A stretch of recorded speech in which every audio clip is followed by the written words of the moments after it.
A team from Clarence Fitzroy Bryant College and the University of Central Florida arrived in Barbados Monday to launch the latest phase of an innovative hydroponic farming project at the Samuel Jackman Prescod Polytechnic.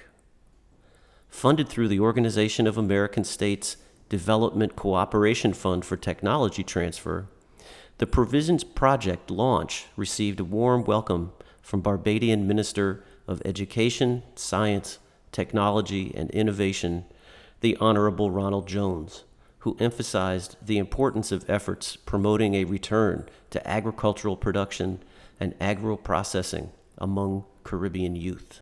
And therefore, this effort is not to be discounted. And this is tied, of course, to many other efforts in the region, in the area of research at places such as the University of the West Indies, Trinidad, and their agricultural faculty. Even here in Barbados, as we look towards food security, the work being done and to be done further by the University of the West Indies at Cave Hill, the further work to be done by the Samuel Jackman Prescod Polytechnic and the Barbados Community College, along with secondary schools, the 4-H movement in Barbados, at the Hope Agricultural Training Institute, where there's some 45 acres there, and if you are successful, you can use a bit more, of course, with the consent of government's real estate agency, the Ministry of Housing and Lands. We just don't venture on lands and things like that and just take it up. It has to be provided as the 45 acres has been were provided at the Hope Agricultural and Training Institute, which will be the joint project between the various institutions.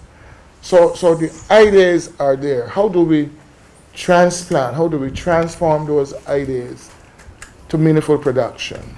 The principal of SJP Polytechnic, Mr. Hector Bell, served as Master of Ceremonies at the opening event and outlined the scope of training workshops to be featured in the week-long implementation. So this technology is something that is timely, which we can use here. And I say for Barbados, the training which was mentioned would involve teachers from the secondary schools in Barbados, the various farming organizations. I think we sent lectures to most of them, and other stakeholders in the business.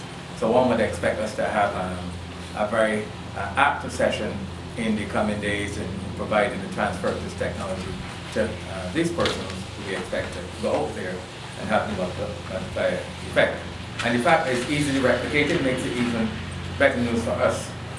The Provisions Project is led by Dr. Leighton Narain, Director of Faculty and Staff Development and Program Research at Clarence Fitzroy Bryant College in St. Kitts.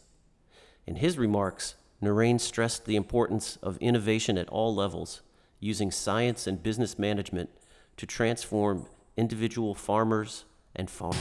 But there's a number of trainees that we're bringing together, coordinators, local entrepreneurs, farmers, students, people at the formal and non-formal levels of education. They will take this in dimensions that we may not even know, because we will network them through social media so they can share the experiences and they can continue to innovate. And we in turn can learn from them, because I'm always a student. And so I'm looking for exciting things coming out of this. But we also need to look at how we can do more innovations at all levels, not only at the university level or the college level or the departmental level in terms of agriculture and so on, but farmers in themselves are scientists that can contribute to this. And if we network all of them, whether you have an enterprise that is integrated on its own, depending on the scale, or you form linkages with farmers and others as a part of the integrated system, then we build efficiencies, and those account for low economies of scale. I think that's the whole philosophy behind integration in the Caribbean. But I would like to look at it at an enterprise level, or even at the individual farmer level. I'm also a farmer, by the way.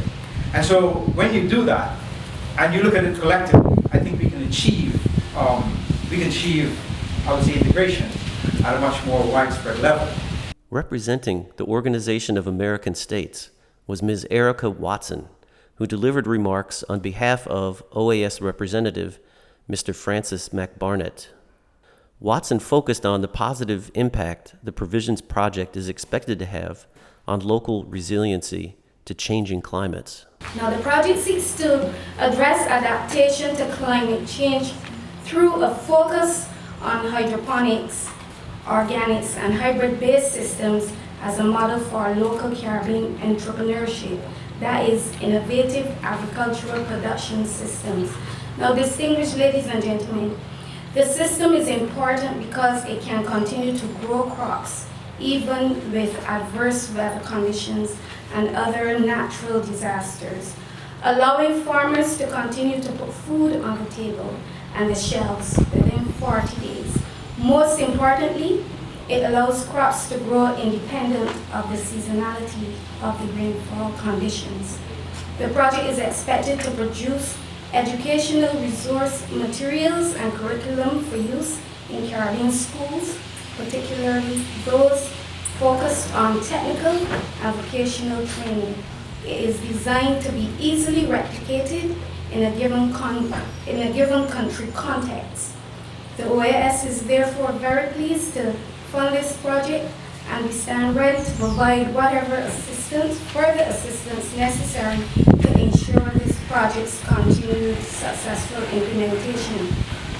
Minister Jones also commented on the importance of linking primary producers to value-added agri-processing as a critical component of truly sustainable agricultural development.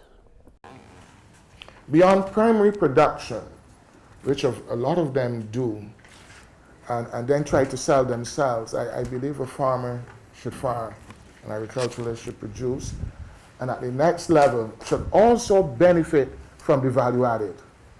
That is my belief. Should benefit from the value added.